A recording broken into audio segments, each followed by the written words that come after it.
Dobrý den všem. Jmenuji se Iva Kopecká a jsem ze Signy.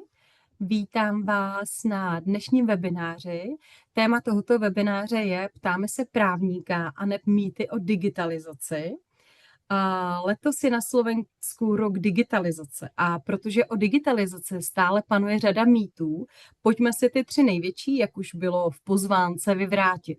Našimi hosty jsou Kateřina Veličko a Stano Tribus. Můžete se našemu publiku krátce představit? Dáma má za mě vždycky přednost. Tak ja som Katarína, advokátka aj partnerka advokátskej kancelárie Code & Code Legal, kde sa špecializujeme primárne na IT právo a duševné vlastníctvo. A našim cieľom je klientom pomáhať s modernizáciou a digitalizáciou tak, aby ich riešenia boli nielen moderné, ale aj právne nepriestrelné. Já moc děkuji. Stano? Dobrý deň, všetkých vás tu vítam. Takže moje meno je Stanislav Tribus, zastupujem spoločnosť konkrétne Signy, čiže venujeme sa digitalizácii procesov v rámci elektronického podpisu na dokumentoch rôznych typov dokumentov a rôznych typov podpisov.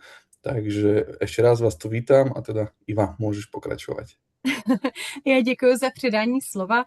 Ono hlavně to bude celé o vás. Z mé strany to bude jenom pár praktických informací. Webinář máme plánovaný zhruba na hodinu, takže někdy kolem 11. bychom se měli chýlit ke konci.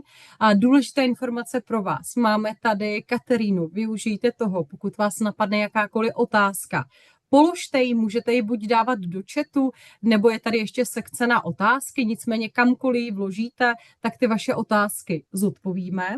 Pokud by těch dotazů bylo více a na všechny jsme se v rámci vysílání nedostali, tak vám odpovědi na otázky dodáme poté e-mailem.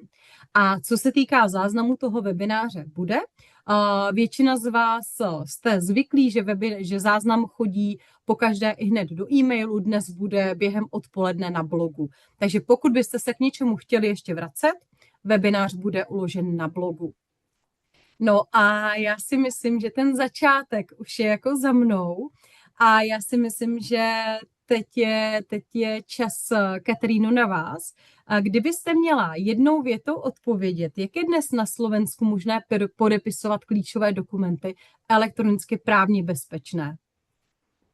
Jednoznačne áno. Máme však viacero elektronických podpisov, takže zásadnou ostáva otázka, aký typ podpisu vybrať pri tom, ktorom dokumente alebo pri ktorej agende. A vlastne tomu sa budeme aj venovať v rámci dnešného webináru. Mhm. A proč ale stále věříme, že ten papír je taková ta jistota? Přece jenom vezmu si papír, mám ho tady i u sebe, vezmu si tužku a všichni věří, nebo hodně z nás stále ještě věří, že je to jistota. Je to tak? Myslím si, že je to hlboko zakorenený zvyk. Papier predsa je hmatateľný, takže dáva nám určitú ilúziu kontroly. A samotná hmatateľnosť už v práve nie je automaticky zárukou aj bezpečnosti.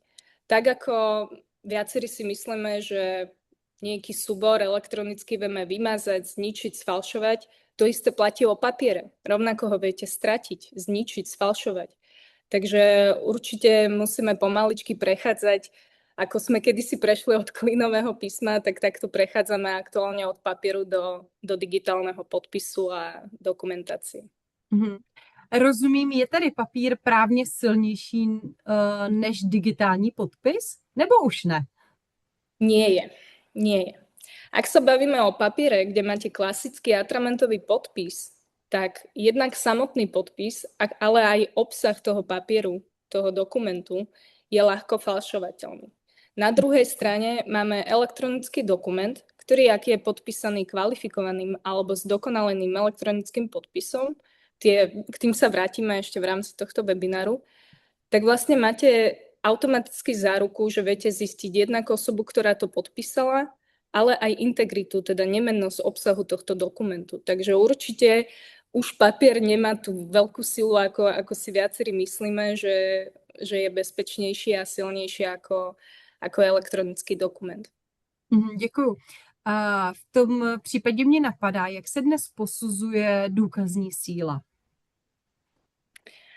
Pokiaľ ide o dôkaznú silu, poďme sa najskôr pozrieť na ten papierový dokument.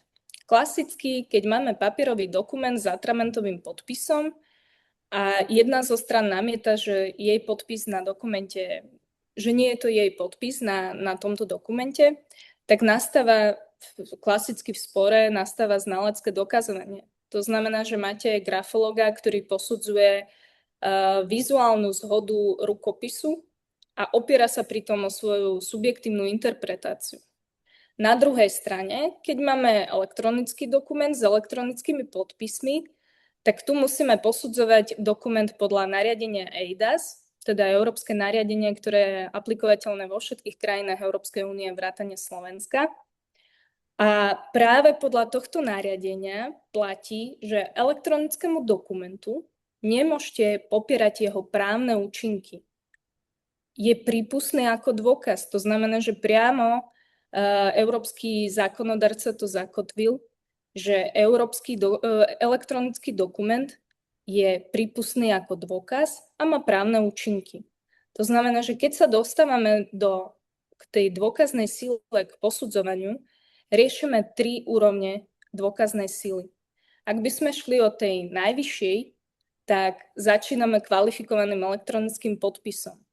Tí, ktorí ste pracovali alebo posielali nejakú dokumentáciu cez Slovensko.sk, tak určite ste sa stretli s tou občiankou a podpisovaním tým kvalifikovaným elektronickým podpisom.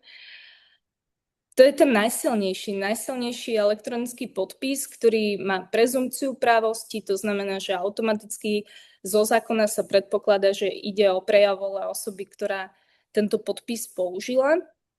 A zároveň platí, že má rovnakú právnu silu ako vlastnoručný podpis. To máme tu najvyššiu úroveň. Ďalej o niečo slabšiu dôkaznú silu, ale stále zásadne silnú, a ako si povieme možno aj neskôr, tak je v podstate podstatne silnejšia ako pri papierovom atramentovom podpise. Tu máme ten zdokonalený elektronický podpis. Pritom dôkazná sila je síce nižšia, lebo musíte preukázať, že ten dokument podpísala určitá osoba, zostal jeho obsah nemenný, údaje sú priradené pod kontrolou tejto príslušnej osoby, ale ak máte platformu, ktorá tento zdokonalený podpis vám zabezpečuje a poskytuje vám tzv. Auditné stopy alebo logy, k tomu možno aj Stano povie trošku neskôr viac, tak v podstate jednoducho viete preukázať vďaka súboru údajov, že tento podpis je priradený k určitej osobe. No a najnižšiu právnu silu, aj tú dôkaznú, má jednoduchý elektronický podpis.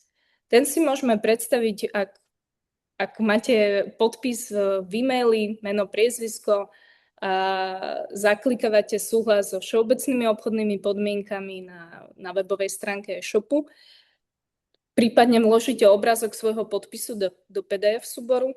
Tu sa bavíme o jednoduchom a najslabšom elektronickom podpise, ktorý je ľahko spochybniteľný a naopak je ťažko preukázateľný v prípade sporu. Takže toto sú nejaké rozdiely v tej dôkaznej sile, ale ak by som to zhrnula, tak pri tých elektronických dokumentoch stále platí, že majú rovnakú dôkaznú silu a nesmú byť popieraná im právna účinnosť. Já moc děkuji. Já teď jenom odbočím a já vidím, že se nám tady někdo hlásí. Ivan Leščák se nás hlásí. Já ho zkusím povolit a máte možnost se teď vyjádřit.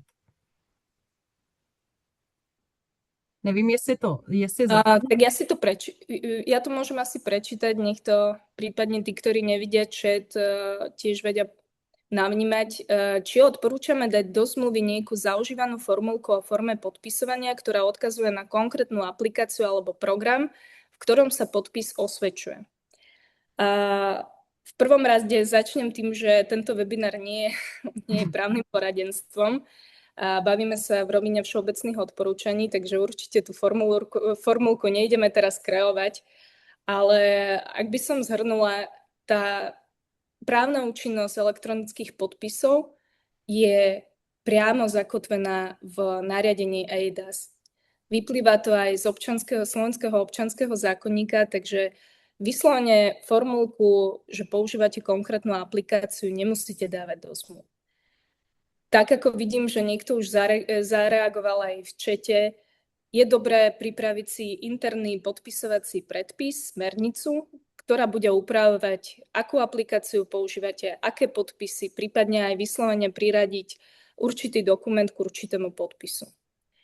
Je to skôr na nejakú elimináciu rizik z pohľadu, ak máte nejakých poverených zamestnancov, ktorí konajú za konateľa alebo podpisujú, prípadne máme tu aj pripojených účastníkov z HR, tak je to viac menej ťahák pre nich, aký podpis majú použiť, aký je ten podpis, cez akú aplikáciu, aby nedochádzalo k nejakým nezrozumelosťam. Já moc děkuji za doplnění. A nebyla to otázka přímo pana Ivana, nicméně, Ivane, pokud byste otázku nějakou měl, položte nám ji klidně do těch otázek, případně nám můžete do vysílání ještě vstoupit. Já si myslím, že tu právní realitu, že tak nějak vy jste nám vysvětlila, že papír není silnější než právě digitální podpis, jak se posuzuje ta důkazní síla. Já si myslím, že ten základ jako máme za sebou. A tím, že já vidím, a to i potvrdí Stano, vidím, že tady jsou mezi námi i naši klienti, takže samozřejmě vás vítáme. Stano, pojď nám říct, kde se firmy nejvíce bojí přejít právě na digitál a co se stane, když přejdou. Ukaž nám ten príklad z praxe. Kde, skôr by som povedal, že firmy celkovo trošku vnímajú tá dogma toho papierového, že čo je na papieri, to sa počíta, to stále je zakorenená v hlave. A teda to sa snažíme zmeniť, že nie, už to nie je tak, ten digitálny podpis alebo tá digitálna forma je niekde inde, tá byrokracia trošku sa posúva iným smerom. A kde sa boja? Tak samozrejme, keď tu boli spomenuté HR oddelenie, tak samozrejme HR. To myslím si, že rozoberieme aj ďalej, z akého dôvodu, ale samozrejme každá jedna vec je riešiteľná a samozrejme v obchode alebo celkovo zmluvy, mám takýto typ zmluv, aký použijem podpis, čiže či je právne dokázateľné, že to podpísala tá daná osoba, či súdne konanie a tak ďalej, a tak ďalej. Takže vznikajú tieto otázky, samozrejme ich s rešpektom a teda aj s poradenstvom Kateríny Veličko vysvetľujeme. No a keď poviem na mali sme jedného zákazníka, alebo teda máme zákazníka, ktorý na začiatku spolupráce, tak boli to stovka výmena e-mailov v rámci toho, ako to je z pohľadu práva, odvolania, že kde sú nejaké právne vyjadrenia a podobne. A zákazník išiel s takou maličkou dušičkou do toho, že OK, tak poďme to skúsiť, že ideme podpisovať. Aktuálne podpisuje 80% všetkých svojich zmluv. To znamená, začínal na nejakom počte a je aktuálne na 80% zmluv. Dochádza neustále k obnove licencie, to znamená, stále obnovuje Signy a má to integrované do vlastných procesov a nevie si už predstaviť bez toho, aby nemal Signy, respektíve elektronický podpis a podpisoval, pretože v prvom rade má to efektivitu, všetky dáta má rovno vo svojom systéme, čiže všetko má dohľadateľné a vie presne, čo sa deje s tým dokumentom. To znamená, má kompletnú správu toho dokumentu pod svojou správou, vidí, kde čo sa nachádza, kto je v tom kolečku podpisovania, na koho to čaká, či tá konkrétna osoba si otvorila e-mail, či preštudovala ten daný dokument, takže má celkový prehľad o celkovej svojej dokumentácii.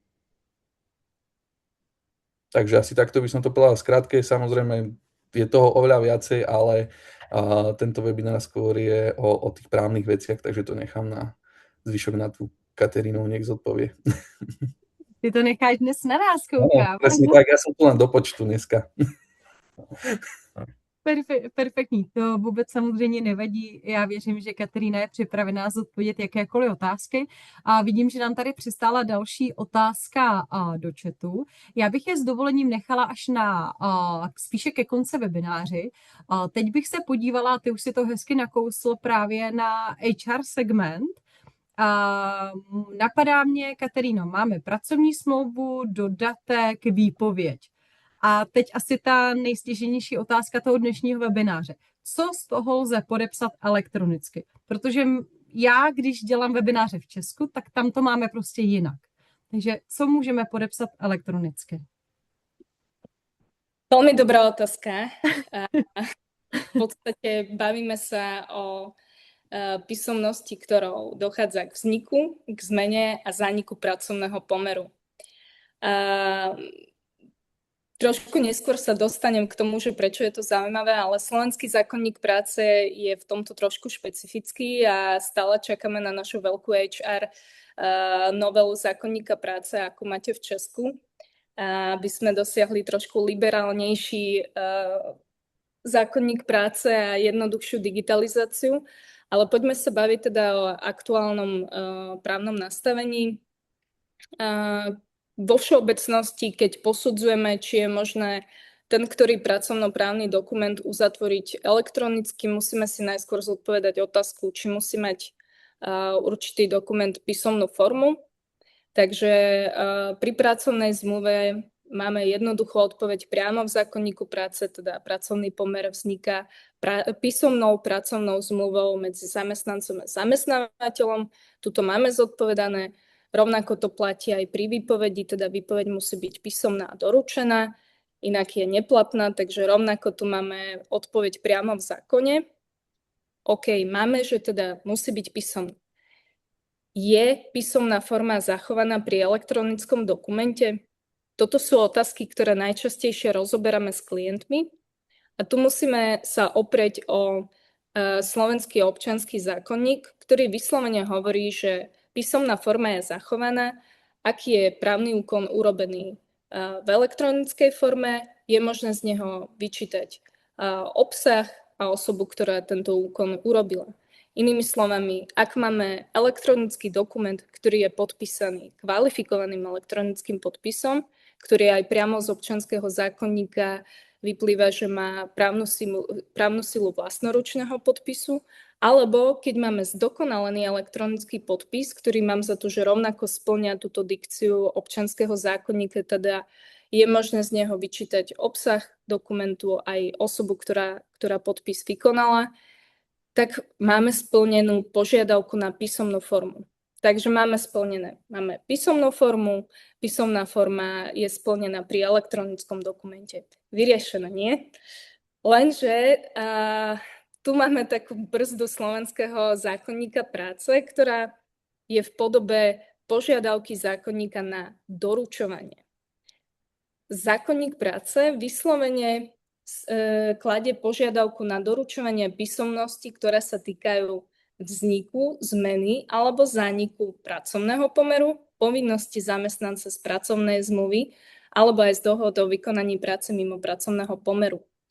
Tieto písomnosti musia byť doručované do vlastných rúk. Ak to nie je možné, tak poštovným podnikom s doporučenkou. Toto myslím si, že viacerí HR špecialisti poznajú, tento komplikovaný postup. Takže tu sa musíme pozrieť na to, že či tieto dokumenty, na ktoré sa pýtame, teda pracovná zmluva, dodatok a výpoveď, či ich doručujeme za prítomnosti zamestnanca, respektíve uzatvárame ich za prítomnosti zamestnanca, alebo ich doručujeme dištančne. Pri výpovedi. Tu je otázka jednoznačná. Slovenská judikatúra je v tom veľmi prísna. Priamo zo zákonníka práce vyplýva, že výpoveď je neplatná, ak nie je písomná a nie je doručená. Takže tu rovnako aj pri okamžitom skončení pracovného pomeru, prípadne pri iných jednostranných právnych úkonoch zamestnávateľa, neodporúčam riešiť elektronickú formu a doručovanie zamestnancovi inak, ako v súlade so zákonníkom práce, teda do vlastných rúk, alebo prostredníctvom poštového podniku. Keď sa bavíme o pracovnej zmluve, to doručovanie sa rovnako aplikuje, či už na pracovnú zmluvu, alebo na dodatok k nej. Ak však uzatvárame pracovnú zmluvu osobne, tak skutočne má zamestnanec možnosť sa oboznámiť s jej obsahom, prečítať si ju, podpísať ju, a v podstate naplníme len dikciu zákonníka práce, ktorý vyžaduje vydať zamestnancovi jedno vyhotovenie pracovnej zmluvy tým, že doručíme mu už oboma stranami podpísanú pracovnú zmluvu. To doručovanie prebehne elektronicky cez Signy. Takže tu máme vyriešenú otázku, že áno, síce zo zákona, či už nariadenia eIDAS alebo občianskeho zákonníka. Mohli by sme všetky tieto 3 dokumenty podpísať elektronicky, ale zákonník práce v tomto je neúprosný a teda musíme dbať o to, že či to doručujeme tieto písomnosti dištančne, alebo bavíme sa o tom, že zamestnanec je prítomný na pracovisku a mu to dávame podpísať. Pritom, ako som povedala, pri výpovede je to veľmi špecifické, teda jednostranné právne úkony, tam si dávajte veľký pozor a odporúčam sa poradiť s právnikmi pred tým, ako sprocesovať elektronizáciu tejto časti HR agendy. Čo by som ešte doplnila pri tejto otázke, uchovajte si auditné stopy, auditné logy. To je váš dôkaz v prípade, ak zamestnanec bude popierať, že podpis nie je jeho. Stano prikyvuje asi povie aj neskôr viac k auditným stopám. A čo sa týka samotného elektronického podpisu, vyslovene neodporúčam používať jednoduchý elektronický podpis v HR agente. Ako som spomenula, je spochybniteľný, má slabú dôkaznú silu, takže bavme sa len o tom, že kvalifikovaný elektronický podpis má najväčšiu právnu silu. Tam máte najvyššiu tú právnu istotu, že v prípade spochybnenia prejdete tou skúškou bez problémov. A samozrejme, ako som aj spomenula, zdokonalený elektronický podpis tiež máme za to, že spĺňa tú požiadavku na písomnú formu podľa občianskeho zákonníka, takže môžeme používať aj tento podpis.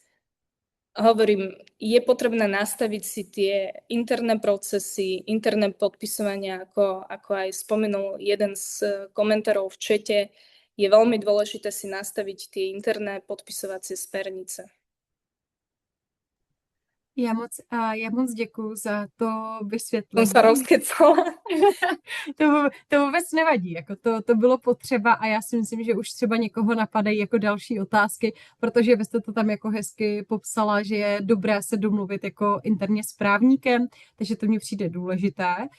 Stano, teď si myslím, že jako přichází tvůj čas a řekni nám z praxe, jak toto prostě firmy nastavují a jak třeba vlastně tady na tu změnu, na tu digitalizaci reagují zaměstnanci.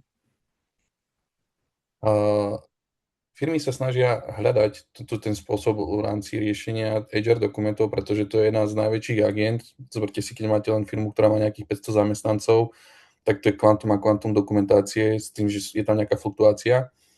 A teda radíme firmám, akým spôsobom vedia aj ten trvalý pracovný pomer podpísať elektronicky. A samozrejme ostatná dokumentácia, čo všetko musí obsahovať tá zmluva, to je súčasťou aj nejakého poradenstva, ktoré poskytuje Katarína Veličko a jej právna spoločnosť, s tým, že vlastne tam je o tom, že áno, je i určitý pohľad toho nižšieho manažmentu, alebo poviem to, je určitý pohľad zamestnancov, je určitý pohľad manažmentu a je určitý pohľad potom tých, ktorí sú na tých vyšších miestach. Každý potrebuje mať nejaké tie dáta, potrebuje pracovať s rýchlosťou tých zmluv aj podpisovania. Predsa len každý chce mať nejaký iný výstup. Zamestnanec je ten, ktorý väčšinou to chce mať na papieri, to, čo je na papieri, sa počíta, ale už tí noví nastupujúci zamestnanci, to znamená nejaké tie mladšie ročníky, chápu tú digitalizáciu a teda u nie je to už taká samozrejmosť, že pošlite mi to elektronicky, podpíšem to elektronicky, alebo to vám to podpíšem a mám to vybavené, je to behom minúty vybavená vec. Samozrejme, tie HRistky alebo tí, ktorí sú na mzdovom oddelení alebo celkovo na personálnom, tak pre nich to manuálna práca, to znamená prepisovanie tých dát, ktoré sú do tej elektronickej formy, je dosť náročná. Keď máte takýto väčší počet tých zamestnancov, tak akože idú sa zblázniť v odzvukách na tom oddelení a potom ten manažment sa má tiež úplne iný výstup. Takže vždycky sa pozeráme na každé tie 3 pohľady, na pohľad toho zamestnanca, vysvetľujeme to zamestnancom, že akým spôsobom to vedia riešiť, to je aj súčasťou toho user školenia. Snažíme sa tých personalistov učiť, akým spôsobom vedia podpisovať, nastavujeme im tie procesy. To znamená, celkovo tá agenda, ten proces, ktorý majú tie firmy teraz v papierovej forme, je ten istý, akurát je urobený digitálne. A snažíme to sa s nimi prechádzať. Áno, musia sa v určitom smere nejako prispôsobiť, že OK, toto nie je možné, toto je možné iba za takých a takýchto podmienok, ale vždycky to odburáva tú manuálnu robotu, za ktorou teraz ktorú teraz vykonávajú a management je spokojný, pretože tie dáta prúdia rýchlo. Všetko majú v jednom systéme ucelené a majú o všetkom prehľad. Samozrejme sú k tomu tie, ako spomínala Katka, sú k tomu nejaké tie auditné stopy, to znamená tie logy. To všetko je v rámci tej aplikácie, všetko je spätne dohľadateľné, ale to si potom môžeme vysvetliť ďalej. Čiže asi takto vo všeobecnosti by som to povedal. Konkrétne je to vždy od prípadu k prípadu, od spoločnosti k spoločnosti. Tie procesy sú väčšinou rovnaké, oni sa pretínajú v nejakom bode, len ten proces musíme spoločne si prejsť a prispôsobiť ho taktiež iným procesom. Nepočujeme ťa? Děkuju. Říkám, myslím si, že ty už mi tak jako trochu i nahráváš, protože jsi zmínil nějakou tu digitální stopu. A pojďme otevřít otázku nějakého soudního sporu. Co se skutečně zkoumá při soudním sporu, když by došlo na to nejhorší a někdo bude chtít ten můj digitální podpis rozporovat? Katko. Tak záleží samozrejme, že čo je konkrétne predmetom toho, ktorého súdneho sporu, ale ak posudzujeme teda platnosť podpisu, respektíve, že či niekto vykonal alebo nevykonal elektronický podpis, súd v prvom rade sa pozrie, že aký máme na stole podpis. To znamená, že ak máme kvalifikovaný elektronický podpis s časovou pečiatkou, to je ešte o úroveň vyššie, ako čo som spomínala pred chvíľou pri kvalifikovanom podpise, tak ten priamo zo zákona má právnu silu úradne osvedčeného podpisu. Teda podpisu, ktorý viete zabezpečiť u notára alebo na matrike. Čiže bavíme sa tu o najsilnejšom elektronickom podpise, kde v podstate dôkazné bremeno prechádza z vás na stranu, ktorá tvrdí, že elektronický podpis nevykonala. A tá má skutočne veľký problém preukázať, že toto nie je jej podpis. Takže tu máme tú najvyššiu úroveň. Ak by sme šli zase o niečo nižšie, tam je ten kvalifikovaný elektronický podpis, rovnako dôkazné bremeno je na strane, ktorá tvrdí, že ho nevykonala. Sú tam certifikáty, ktoré sa v prípade sporu kontrolujú. A ak sú certifikáty priradené tej konkrétnej osobe, ktorá tvrdí, že nejde o jej podpis, tak je veľmi nízka šanca preukázať, že to nie je jeho podpis. No a ak sa bavíme o zdokonalenom elektronickom podpise, tu musíme aj podľa nariadenia eIDAS preukázať, že ide o údaje, ktoré sú priradené ku konkrétnej osobe, teda k podpisujúcemu. Vieme zistiť z týchto údajov totožnosť podpisujúceho, to, že tie údaje boli s vysokou mierou pravdepodobnosti, vyslovene dikcia nariadenia eIDAS, pod výlučnou kontrolou tejto osoby.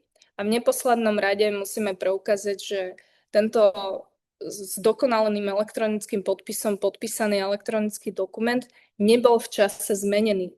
To sú presne tie auditné stopy a logy, ktoré som načrtla aj ja, ktoré spomenula aj Stanislav, že tieto zabezpečujú okrem iného aj to, že vedia nám preukázať aj cez tzv. Hash, že integrita dokumentu nebola zmenená.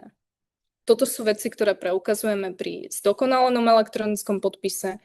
No a ak máme jednoduchý, tu je to najviac sťažené, keďže máte najväčší problém preukázať, že ten, ktorý elektronický podpis skutočne vykonala konkrétna osoba. Takže posudzujú sa tieto skutočnosti.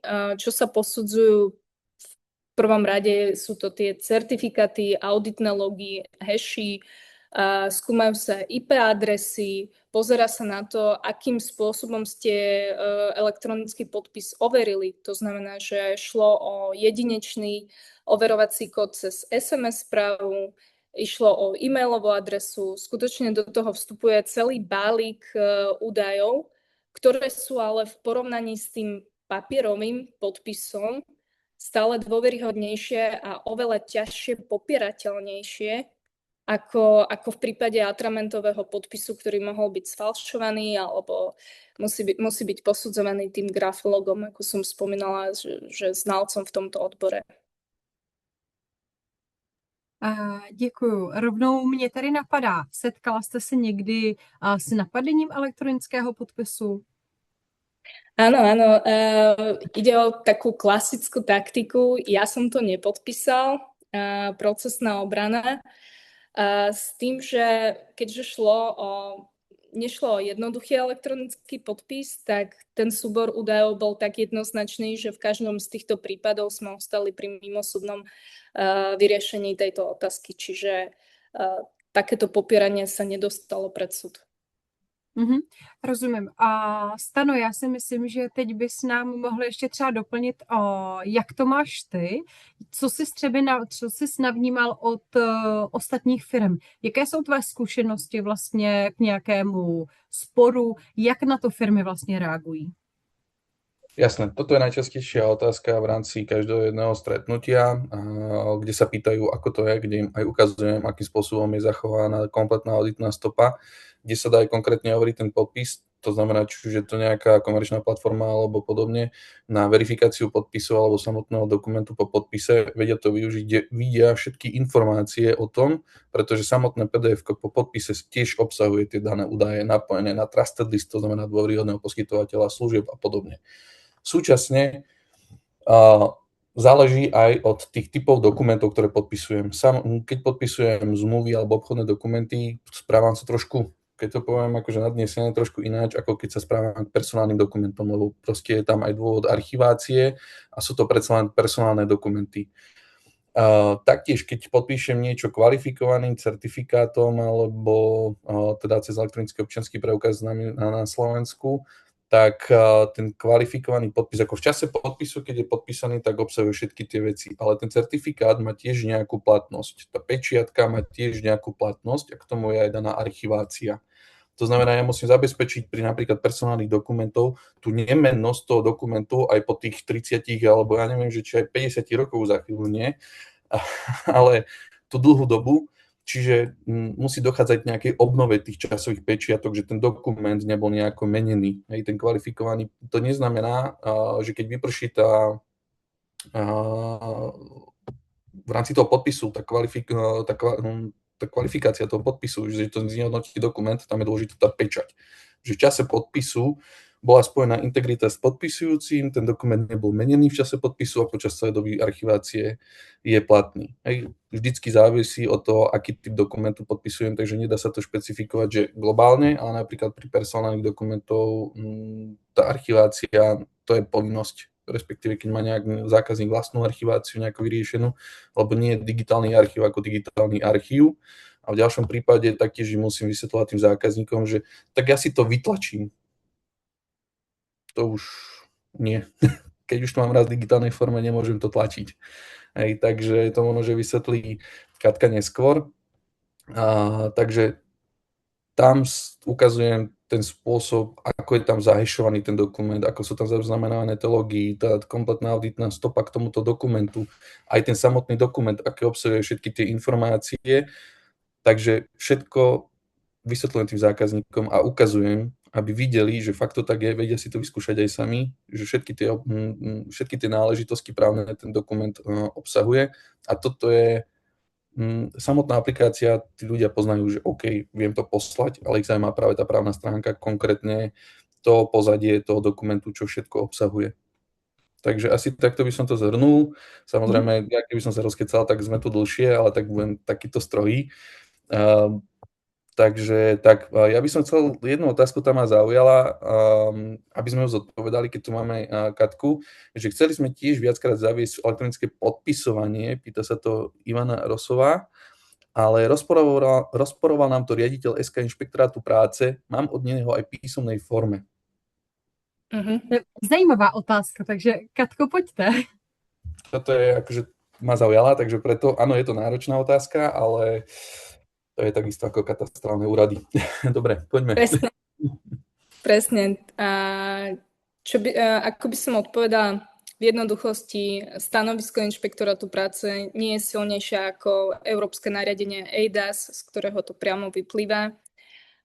Takže myslím si, teda záleží, že čo konkrétne rozporoval riaditeľ inšpektorátu práce, ale myslím si, že skôr nešlo o elektronickú formu, ale o spôsob doručovania dokumentov. To je to, čo som spomenula, že ten musí byť pri niektorých dokumentoch zachovaný. Takže tá písomná forma, môžeme sa dodatočne pozrieť, čo konkrétne ten riaditeľ inšpektorátu práce rozporoval, ale ako som spomenula, dikcia zákona je nad stanovisko či už štátneho úradu alebo súdu. Takže ak to vieme oprieť o zákon a máme zavedené interné postupy, ako prebieha to podpisovanie, tak vieme sa aj voči takýmto rozhodnutiam brániť. Já moc děkuju. Mě, když si Stano hovořil o archivaci a o platnosti podpisu, nebo toho časového razítka, mě tady zaujala otázka a myslím si, že by bylo fajn ji vzít a ono to bude zase Katko na vás. Ako dlho je podpis platný, respektive má certifikát nějakou expiráciu? Je podpis platný aj po expirácii certifikátu? Čo rozhoduje o platnosti, čas podpisu alebo čas overenia?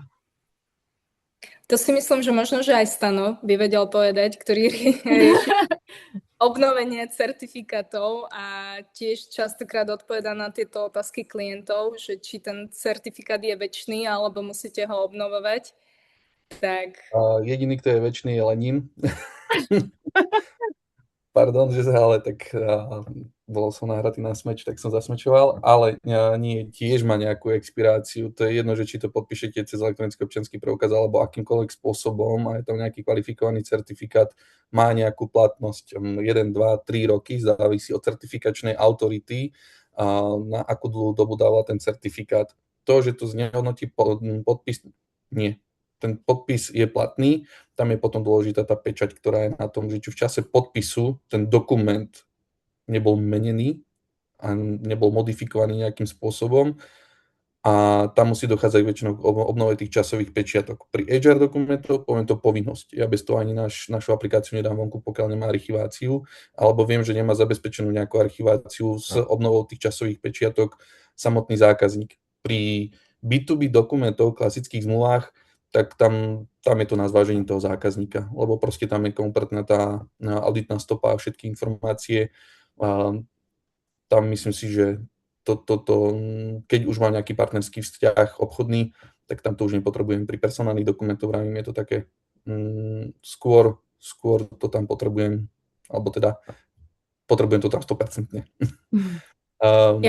Katka. Ja len možno krátko doplním, že tie časové pečiatky práve pri tej HR agende sú kľúčové, keďže tie vedia preukázať, že dokument v určitom čase bol podpísaný a odvtedy nebol zmenený. Čo je v prípade akéhokoľvek sporu alebo kontroly je to, čo musíte preukázať. Takže toto je veľmi dôležité, že tie časové pečiatky sa musia obnovovať, aby ste zachovali integritu toho dokumentu. Já vám oběma moc děkuji. Vím, že jsou tam ještě další otázky, které nejsou zodpovězené, možná už některé z nich jsme částečně také otevřeli. A já využiju toho, že půjdu dál a samozřejmě k otázkám se vrátíme. Takže koho ještě teď napadá v průběhu toho, co tady Stano nebo Katka něco vypráví, a klidně je tam pište, zodpovíme si ji. Takové shrnutí, Katko, je elektronický podpis rovnocenný papíru? Tak musí to tady zaznít. Musíme si to zopakovať, ale jasné. Elektronický podpis je rovnocenný papieru a dokonca v niektorých prípadoch má aj tú väčšiu dôkaznú silu. Ako som spomenula, keď máte klasický atramentový podpis na papieri, papier sa vie stratiť, podpis sa vie sfalšovať. Keď máte zdokonalený elektronický podpis alebo máte kvalifikovaný elektronický podpis, tak ten má väčšiu dôkaznú silu, lebo skutočne máte súbor údajov, ktoré jednoznačne vedia priradiť ten podpis ku konkrétnej osobe. Takže áno, elektronický dokument má rovnakú a v niektorých prípadoch aj väčšiu právnu silu ako papierový klasický atramentový podpis. Stano už tady říkal, kombinace papír a digitál, že to jako zavání nějakým problémem. Je to skutečně problém, když bych si tu smlouvu z jedné strany třeba podepsala elektronicky a na ten druhý podpis ji vytiskla a pak ji zase zarchivovala. Jak to vlastně je? Ja som sa usmievala, keď Stano to spomenul, lebo toto je presne otázka, ktorú najčastejšie riešime s klientmi, ktorí, ako sme aj na začiatku sa bavili, že to je ten zaužívaný, hlboko zakorenený zvyk, že mám v ruke papier a je to bezpečnejšie, mám dôkaz, lenže práve pri tých elektronických dokumentoch, keď niečo vytlačíte, tak to stratí tú silu. Stratí to tie certifikáty, tieto auditné stopy, o ktorých sme sa bavili. Tie údaje sú v elektronickom dokumente, čiže aj tá archivácia, aj to uloženie musí práve prebiehať v tej elektronickej forme. Ak predsa len buď vy chcete niečo archivovať fyzicky, teda mať ten papier v ruke, alebo máte obchodného partnera, ktorý je zvyknutý, naučený na nejaký ten dôkaz hmatateľný, tak jediná cesta, ako viete zachovať tú právnu silu a originalitu toho dokumentu, nie je to, že si to vytlačíte, ale spravíte zaručenú konverziu. Tu viete zabezpečiť cez notára, advokáta, ale aj na pošte. Toto je jediná cesta, ako vieme transformovať ten elektronický dokument do papierovej podoby. To, že si niečo iba vytlačím, tak máme obyčajnú kopiu, ktorá nemá žiadnu právnu silu, viac menej. Mm-hmm. A děkuji za doupřesnění. A trochu rýpavá otázka možná z mé strany. A tohle bude fakt jako čistě opakování. Můžu digitalizovat celé HR, tak jako to máme my v Česku? Chceli by sme sa časom dopracovať k zákonníku práce, ktorý nám to umožní na celých 100%. Aktuálne máme možno, že tých 90%, ako som spomenula, nevieme to úplne celé digitalizovať, lebo zákonník práce veľmi prísne určuje podmienky pre doručovanie zásadných kľúčových dokumentov. A ako som aj spomenula, musíme riešiť interné smernice, ktoré nastavujú tie procesy. Takže áno, vieme digitalizovať, ale nie je to tých 100%, takže stále to nie je úplně dokonalé, ale dá se jít do toho. A vy jste tady v průběhu říkala, že vlastně prostý podpis je ta nejnižší úroveň podepisování. Je lepší, když si zapamatuju, že je pro mě nutný vždy používat kvalifikovaný podpis? Kvalifikovaný elektronický podpis, ako som spomenula, má najvyššiu právnu silu. Uh-huh. Je to najbezpečnejšia cesta, ale v klasickom obchodnom vzťahu B2B, ale dá sa povedať, že aj pri pracovnoprávnej agende postačuje nám zdokonalený elektronický podpis. Uh-huh. Ten nám zabezpečuje presne tie požiadavky na písomnú formu, ktorú máme zakotvenú v občianskom zákonníku, takže nemusím stále nosiť so sebou občianku, nemusím stále mysleť na to, že podpisujem to tým kvalifikovaným elektronickým podpisom. Skutočne, ak máme zabezpečený ten zdokonalený elektronický podpis cez dôveryhodnú platformu, ako je aj Signy, ktorá poskytuje aj auditné logy, zasiela tú dokumentáciu, archivuje, obnovuje časové pečiatky, tak máme to zabezpečené. Takže v krátkosti som to sice neodpovedala, ale teda nemusí to stále byť ten kvalifikovaný elektronický podpis. Já moc děkuju. Dívám se časově, dostáváme se do poslední čtvrtiny webináře. Stano, pojď se teď podívat, nebo pojď krátce shrnout i ty sám za sebe. Vím, že máš pro nás připravené nějaké onboarding balíčky a pravděpodobně se podíváš i na nějaké rozdíly mezi podpisy. Pojď nám shrnout to, co jsi pro nás připravil a pak už bude prostor pro to zodpovědět všechny otázky, které nám tady zůstaly. Čo som si pripravil? Nič som si nepripravil. Ale něco snad ano. Áno. Vlastne, ja by som to zhrnul tak, že Signy ponúka všetky možnosti podpisov od jednoduchého po zdokonalený až po kvalifikovaný podpis. Vždy záleží na tom, aký typ podpisu si zvolím pre konkrétny typ dokumentu. To nezodpovedáme my za to, zodpovedá za to zákazník. On vidí obsah dokumentu, my ho nevidíme, čiže on musí vedieť, OK, idem posielať B2B dokument, stačí mi takýto podpis. Archivácia tam nemusí byť taká dlhá, idem podpisovať HR dokumenty, zase iný proces, potrebujem takýto podpis, idem podpisovať pracovnú zmluvu a tak ďalej. Čiže toto stále záleží na tom zákazníkovi a teda existujú tie tri druhy podpisov. Jednoduchý, zdokonalený, kvalifikovaný, o ktorý stále omielame, alebo tu stále ho rozprávame. Jednoduchý, najnižšia právna istota, zdokonalený, vyššia právna, kvalifikovaný, najvyššia. Samozrejme, zdokonalený vieme nie len cez nejaké dvojfaktorové, viacfaktorové overenie riešiť aj napríklad overenie živosti osoby a podľa AML zákona, tak ako to má byť, to znamená biometrická pasívna aktívna biometria tváre, napojenie a tak ďalej na ministerstvo v rámci občianskeho preukazu. Ale to sú takéto nadstavby. Ale je to stále napríklad zdokonalený podpis. Hej, takže vieme všetky tri druhy podpisov vyriešiť, záleží od toho, na čo to idem použiť, na ktorý typ dokumentu.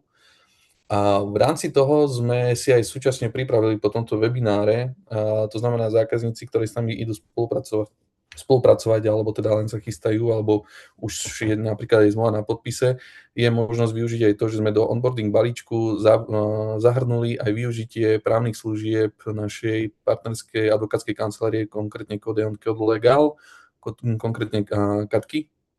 A teda sú tam nejaké konzultácie, prípadne už priame poradenstvo s tým, že je tam aj nahľadnutie do zmluv, pre aký typ zmluvy, čo všetko musí mať, aké právne náležitosti, to znamená, že čo by mala obsahovať, pretože niektoré zmluvy treba samozrejme upraviť, prípadne do interných smerníc, ako bolo spomenuté, zahrnúť. Čiže ten digitálny podpis alebo respektíve tá digitalizácia na Slovensku ide do popredia. No, začalo to aj tou e-fakturáciou, na ktorú sa všetci chystajú, to znamená, že už digitalizujú nejaké tie svoje procesy a toto je jeden step alebo jeden kročík k tomu, aby mali tú úplnú digitálnu transformáciu. Ono to neznamená to, že dobre, teraz v rámci digitalizácií, tak ušetrím hodiny času a teda ja môžem prepustiť človeka. Nie, práve že ten človek sa začne venovať tej svojej práci. Takže otázka už nie je to, že či zavediem, ale kedy ho zavediem. Nie či, ale kedy. Takže to je ten hlavný rozdiel. A teda asi takto by som to zhrnul. A za mě, a proč jste ještě nezavedli? A já si myslím, že můžeme jít na ty otázky, protože nějaké tady jsou. A já bych to vezmu to od konce, protože teď to slovo zůstane tobě, na které HR systémy se viete už napojit. Takže jaké HR systémy vy vlastně máme, ve kterých jsme integrováni? 90% systémoch HR, ktoré sa používajú v Česku na Slovensku. Tým, že sme najväčší poskytovateľ podpisovania HR dokumentov v Českej republike, respektíve sme tam najväčší poskytovateľ elektronického podpisu, tak sme integrovaní vo väčšine týchto platformiem. Tie sa využívajú aj na Slovensku a v rámci aj Slovenska sme integrovaní v týchto, keď to poviem, lokálnych. Čiže nechcem konkretizovať, ideálne, ak sa potom spojíme a poviete mi, že aký konkrétny software máte. Pokiaľ hľadáte, tak vieme samozrejme tiež odporúčiť v rámci partnera, že podľa počtu aj tých zamestnancov a tak ďalej sa hodí každý systém na niečo iné. Děkuji. A Bára se tady ptá, jestli je možné si objednat konzultaci a nakolko už další podepisujeme HR dokumenty elektronicky, potřebovali bychom to správně nastavit. Je to ta situace, o které ty si vlastně před chvílí hovořil, že vlastně Katčiny služby nabízíme v rámci onboarding balíčků? Pokiaľ spolupracujú s nami, alebo teda idú do spolupráce a majú onboarding, tak vieme zahrnúť. Pokiaľ nie, tak potom to je objednávka priamo na Katku. To znamená, že Katka vie asi podľa mňa, takže to je otázka na teba, Kati. Jasné, určite sa vieme spojiť, ako aj Stano spomenul, že či už by ste šli do spolupráce so Signy, tam to máte výhodnejšie v rámci tých onboarding balíkov. Ak zvažujete teda prechod, tak samozrejme tiež je fajn zohľadniť tieto onboarding balíky. Ak nie, tak vieme sa spojiť. Mimo toho, myslím si, že naše e-mailové adresy iba budú zasielané účastníkom. OK. Tak určite sa vieme spojiť, lebo ako som spomenula, je veľmi dôležité nastaviť tie interné procesy pri podpisovaní, aby nedochádzalo k zbytočným chybám a tým pádom aj k zbytočným sporom. Děkuji. Když by se náhodou nějakým důvodem a vám ta poslední e-mailová zpráva, která vlastně ze Zoomu dorazí, ztratila, tak minimálně v té pozvánce, kde jste se registrovali, tak je tam kontakt na mě. Můžete mě i oslovit a já vám samozřejmě doplním e-mail na Katerínu, případně na Stana. Ale stát by se to nemělo, automaticky ze Zoomu přijdou informace. A co se týká platnosti podpisu, to jsme tady řešili, archivaci také. Marcel tady má otázku. Momentálně klient souhlasí s VOP formou SMS kódu a podpisuje na obrazovce mobilného zariadení žádost, respektive objednávku na službu. Potřebujeme mít od klienta podpísaných vícero dokumentů, které posíláme na danové úrady. Aké musíme splnit podmínky, aby byl podpis legálně použitelný, který typ podpisu, například podpisový balík dokumentů, kde jsou dokumenty zoskupené do jednoho podpisového aktu. A tohle bude částečně otázka, Stano, na tebe. Tak ja možno, že len začnem, lebo vidím tu viacero otázok v rámci tejto jednej. A pre mňa, čo je otázne, že ak máte klienta, ktorý súhlasí s vašimi všeobecnými obchodnými podmienkami, a tým, že sa podpisuje na obrazovke mobilného zariadenia cez SMS kód, teda vloží ten jedinečný overovací kód, ktorý mu bol doručený cez SMS správu do mobilného zariadenia a tým pádom podpíše vlastne tie vaše všeobecné obchodné podmienky, respektíve objednávku na službu, tak tu je pre mňa otázka, že prečo to ďalej posielate na daňový úrad. Neviem, že či sa to týka toho istého, alebo to už je ďalšia otázka. Ak by sme sa bavili o všeobecných obchodných podmienkach, ako som úplne na začiatku povedala, nariadenie EIDAS, teda európske nariadenie, vyslovene hovorí, že aj obyčajný právny, teda jednoduchý elektronický podpis má právnu silu. To znamená, že ak ste bežne kupovali niečo v e-shope a odklikli ste všeobecné obchodné podmienky, prípadne máte B2B vzťah a tam si to tiež odkomunikujete cez obyčajný elektronický podpis, má to právnu účinnosť, ale je tam slabšia tá dôkazná sila. Čiže pri takýchto formách zmluv, teda pri všeobecných obchodných podmienkach, v B2B vzťahoch, klientom spravidla odporúčam ten zdokonalený elektronický podpis, ktorý vám dáva tú väčšiu dôkaznú silu a je bezpečnejší pre vás. Pokiaľ ide o komunikáciu s daňovým úradom, neviem úplne z tohto vyčítať, že aké dokumenty sú odosielané na daňový úrad. Spravidla, ak komunikujeme so štátnymi orgánmi, tak je vyžadovaný kvalifikovaný elektronický podpis, vo väčšine prípadov aj s časovou pečiatkou, teda ten najvyšší elektronický podpis. Len toto možno by sme sa mohli aj spojiť po tomto webinári, aby ste vysvetlili nejaké okolnosti celého tohto priebehu, že teda čo sa uzatvára, ako sa to odosiela ďalej na ten daňový úrad, aby som vám vedela správne aj odporúčiť jednak ten typ podpisu, ale aj celkovo ten postup. Kateřino, děkuju. Stano, pojď si vzít tu část otázky, kde se vlastně bavíme ze skupení do jednoho podpisového aktu a podobně, podívat se na ten podpisový balík. Tak to súvisí tiež o tom, že aké dokumenty sa posielajú, pretože áno, aplikácia aj Signy umožňuje to, že vlastne ty pošleš dokumenty ako, nazvime to ako obálka, že dáš do obálky 10 dokumentov a pošleš to na podpis. Vieš to podpísať samozrejme, ako nejak hromadne, alebo teda nejaký dokument s týmito viacerými dokumentami. Takže toto je možné. Ide o to, že aké typy dokumentov posielam. Vravím, my konkrétne ako poskytovateľ samozrejme zodpovedáme za podpis, ale nezodpovedáme za obsah dokumentu. To znamená, že ja vôbec netuším, že čo posiela ten zákazník, ak nemôžem tušiť, ani nechcem, proste aj GDPR a tak ďalej. A tým, že pracujeme, nazvime to s citlivými údajmi, čiže ten podpis je samozrejme, tak vyslovene je to zakázané. Čiže fakt závisí od toho, že aké dokumenty sa posielajú. Toto balík dokumentov vieme podpísať, ale všetko závisí od toho obsahu. Já děkuji za odpověď Marceli a samozřejmě pro každého z vás. Pokud chcete ještě nějaké další informace, využijte toho, můžete se spojit jak s Katerínou, tak se Stanislavem a prostě to probrat ještě dodatečně. A já si myslím, že jedna z posledních otázek, která tady je, ona těch otázek obsahuje samozřejmě více.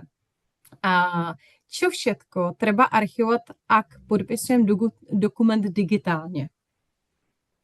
Já si myslím, že ono už to tady jako zaznělo, co musíme archivovat. A zoberiem si otázku ja, Katka ma potom môže poupraviť alebo upresniť informáciu.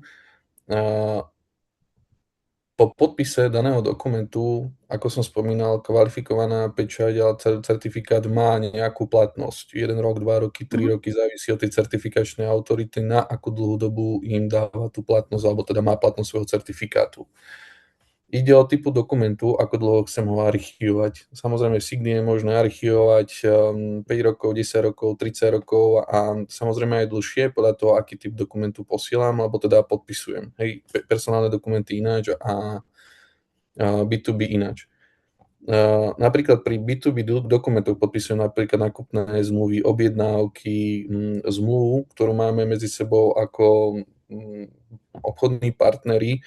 Tiež záleží od toho, to je častá otázka, to som mohol zodpovedať aj skôr, býva častá otázka, aj aký typ podpisu použijem, závisí od toho, ako to máte nastavené interne. Niektoré spoločnosti to majú už do určitej sumy, podpisujú s dokonaleným podpisom, nad určitú sumu už idú kvalifikovaným podpisom, ale vždycky je to o tých interných nastaveniach, ako si povie spoločnosť. A teda tiež tam archivácia môže byť, ale nemusí, pretože to neznamená, že znehodnotí, že po vypršaní tej časovej razítko a pečate ten podpis nie je platný, on je stále platný, len to časová pečiatka a už tam nie je platná, ale keď mám nejaký B2B vzťah, tak väčšinou tam aj to funguje na tej nejakej dôvere. A tam to až takto nie je vyžadované, pretože k tomu je aj kompletná auditná stopa, ktorá je taktiež archivovaná so samotným dokumentom. Čiže nearchivuje sa len dokument, archivuje sa súčasne aj ten samotný ten, nazvime to log, alebo tá auditná stopa, pardon. Zrazu mi všetci volajú. Čiže tiež závisí od toho, že aký typ dokumentu, na ako dlho potrebujem archivovať. Nie každý dokument musí byť archivovaný. Tak dlho. Zvuk. Ja by som možno, že len doplnila, kým iba si zapne mikrofón, tak len úplne, že krátke doplnenie, že ak chcete mať čo najväčšiu bezpečnosť, archivujte si všetko, čo vám Signy pošle, prípadne čo si viete stiahnuť. A ak máte B2B vzťah, kde, ako aj Stanislav spomenul, že máte tam ten vzťah postavený na dôvere, teda nepredpokladáte, že by dochádzalo k rozporovaniu tých podpisov, tak bežne firmy fungujú aj na obyčajných, tých jednoduchých elektronických podpisoch. Samozrejme, najväčšia bezpečnosť, ak si archivujete časové pečiatky, určite auditné stopy, to, čo sme si tu spomínali viackrát, toto je základ, ktorý musí byť archivovaný. Všetky tie ostatné dáta sú len pre vás väčším balíkom a väčším súborom údajov, vďaka ktorých viete v prípade sporu preukázať, že ten podpis patrí skutočne tej konkrétnej osobe. Takže pokiaľ sa nebavíme o agendu, ako je napríklad HR, kde máte povinnú archiváciu, tak v tom B2B vzťahu tá archivácia je skutočne na tom, že ako ste si nastavili tie interné procesy a ako veľmi chcete byť chránení. Děkuji. Já si myslím, otázky máme zodpovězené a časově se opravdu chýlíme už ke konci. Máme nějakých 10:58. Máte poslední prostor, vlastně vy, co tady s námi jste. Přišla otázka. Já už jsem chtěla pomalu ten webinář zavírat. Pojďme ještě tuhletu otázku zodpovědět a potom už si myslím, že budeme opravdu shrnovat náš webinář jako takový. Dobrý den, díky za náhled do problematiky. Pokud tomu správně rozumím, elektronický podpis dokumentů v HR agendě je rovnaký jako papírový. Problém je aktuálně iba v samotném doručení, kedy elektronický dokument nie je možno doručit. Je možno to dořešit súhlasem, že doklad bude doručený elektronicky? Kateríno. Tak ako som spomenula, je to veľmi dôležité rozlišovať, že o o akom dokumente sa bavíme v tej HR agende. Ak máme dokumenty, ktoré sú jednostranné, to znamená, že vy ako zamestnávateľ napríklad zasielate výpoveď, okamžité skončenie pracovného pomeru, prípadne nejakú zmenu pracovných podmienok, o ktorých rozhodujete jednostranne, tieto dokumenty neodporúčame uzatvárať v elektronickej forme a žiaden súhlas vás nezachráni. To znamená, že v prípade kontroly reálne dochádza k porušeniu zákonníka práce a tým pádom ani ten súhlas, či už v pracovnej zmluve alebo na osobitnom dokumente, bohužiaľ ten pracovnoprávny vzťah je tak prísne postavený na zákonníku práce, že nevieme to zvrátiť ani tým súhlasom. Díky moc a doplnění. Při jednostranných mi je to jasné. Skoro se pýtám a na tě konzultálne dokumenty. Teď mi to vyprává. Dokumenty jako pracovní smlouva či dodatek k pracovní smlouvě. Jasné. Ak máme dvojstranné právne úkony, ak máme pracovnú zmluvu a podpisuje sa so zamestnancom osobne, teda za jeho prítomnosti s tým, že môže mu to byť doručené kvázi do vlastných rúk, tak v tomto prípade je to bezpečnejšia cesta, ako keby, že ste sa vybrali doručovaním dištančne, to znamená, že potenciálny zamestnanec je teraz niekde na Bali a idete s ním uzatvárať pracovnú zmluvu, tak v tomto prípade vám nepomôže súhlas s elektronickým doručovaním pracovnej zmluvy, prípadne ani iného nejakého dvojstranného dokumentu, pokiaľ tento dokument spadá pod požiadavky zákonníka práce na doručovanie. Ako som spomenula, sú to vymedzené písomnosti, ktoré musia byť doručené do vlastných rúk a prípadne tým poštovým podnikom. Neviem, možno ešte bude nejaké doplnenie. Zatím to nevypadá a tím pádem já bych si vzala jenom krátce slovo a myslím si, že opravdu jsme na konci našeho webináře. Pokud vás napadá jakákoliv otázka, nebojte se položit ji. Ideálně už v tomto případě vás odkážu na e-mail Stana nebo Kateríny, případně na můj, pokud by vám ten e-mail z nějakého důvodu nedorazil. A já si myslím, pojďte mi každý z vás, co tady se mnou vlastně jste, Stano, Kateríno, shrnout, jaké 3 věci by si firma vlastně měla odnést z toho dnešního webináře. Co by jim mělo tak jako v hlavě zůstat, když teď pomalu půjdou na oběd. Tak začnem asi ja. To, čo som viackrát spomenula, prvá vec, ktorú by som chcela, aby účastníci si odnesli z tohto webináru, je to, že elektronický dokument má rovnakú právnu silu ako papierový. To znamená, že ak máme elektronicky podpísaný dokument, jedným z tých podpisov, ktoré sme spomínali, tak má právne účinky, je prípustný ako dôkaz. Nejde skutočne o nejaký experiment pri digitalizácii, ale o legálny právny nástroj, ktorý môžete používať pri uzatváraní dokumentácie. Ďalšia veľmi dôležitá vec, ktorú som možno že tiež už načrtla, tá auditná stopa vo viacerých prípadoch vám zabezpečuje väčšiu dôkaznú silu ako klasický atramentový podpis. To znamená, že už pri tom zdokonalenom elektronickom podpise sa dostávame na vyššiu úroveň ako klasický podpis na papieri. No a tretia vec, čo by som povedala, tak asi len to, čo odporúčam aj mojim klientom, aby ste nečakali na dokonalú legislatívu, hlavne pri tom zákonníku práce. Už teraz vieme v slovenskom právnom poriadku digitalizovať väčšinu agendy a uzatvárať dokumentáciu elektronicky, takže viete len získať tú konkurenčnú výhodu. Tak asi toľko. Děkuji. Stano?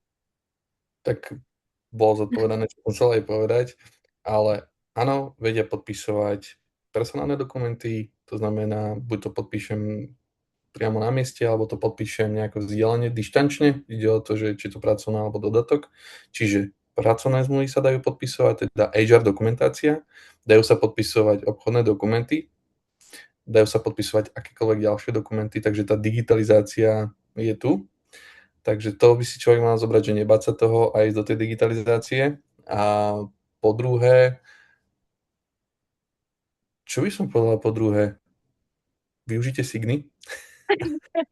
Asi to by som povedal, že využite Signy a hlavne pozrieť sa na tie svoje procesy. Ak je to ten vyšší manažment, tak vie si zrátať, že koľko, ako ten papier je to nutné zlo, ktoré si firmy uvedomujú, že musia to zaplatiť tú nejakú tlačiareň a teda im to tlačí, lenže to nutné zlo môže stať menej a môže byť rýchlejšie, efektívnejšie, namiesto toho, aby mi obchodník išiel na poštu alebo naháňal sa s autom kvôli tým zmluvám a tým pádom viem ušetriť tie peniaze. Takže to je aj tá prínos tých peňazí, aj keby bol na nule, tak sa mu to vždycky oplatí len z pohľadu toho, z tej efektivity. A teda v rámci tej digitalizácii, tak sa viete venovať 100% svojej práci. Perfektní.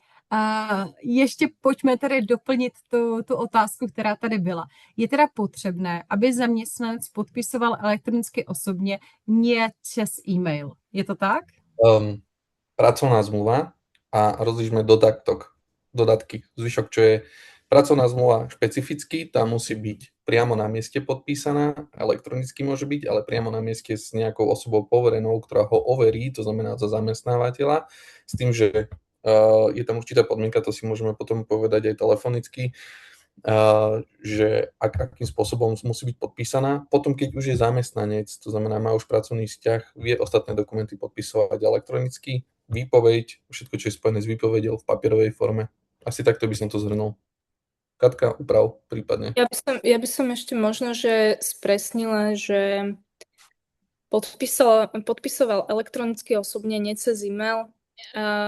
Tu ide práve o to doručenie do vlastných rúk, ale ak je zamestnanec prítomný na pracovisku a podpisuje pracovnú zmluvu, povedzme, že na nejakom zariadení, na tablete, na mobile, na notebooku, tak podpisuje to či už cez ten SMS kód alebo cez e-mailové overenie. Neviem, či je otázka možno, že aj smerovala týmto smerom, ale ak nie, ak sa bavíme o tom, že či môže byť dištančne uzavretá pracovná zmluva, tak moja odpoveď je nie. Neodporúčam uzatvárať pracovnú zmluvu tak, že iba ju zašlete zamestnancovi e-mailom, prípadne ho vyzvete na jej uzavretie cez platformu, ale dištančne, lebo sú tam potom rizika, ktoré vyplývajú práve z porušenia týchto požiadaviek na doručovanie. Díky moc. A firmy, které ten proces mají správně nastavený, dnes už podepisují elektronicky běžně, takže já jenom doplním, že pokud vás zajímá, jak takový proces může vypadat, můžeme na to navázat samozřejmě individuálně. Kateřina i Stano jsou připravení se vám pověnovat a probrat to celé osobně.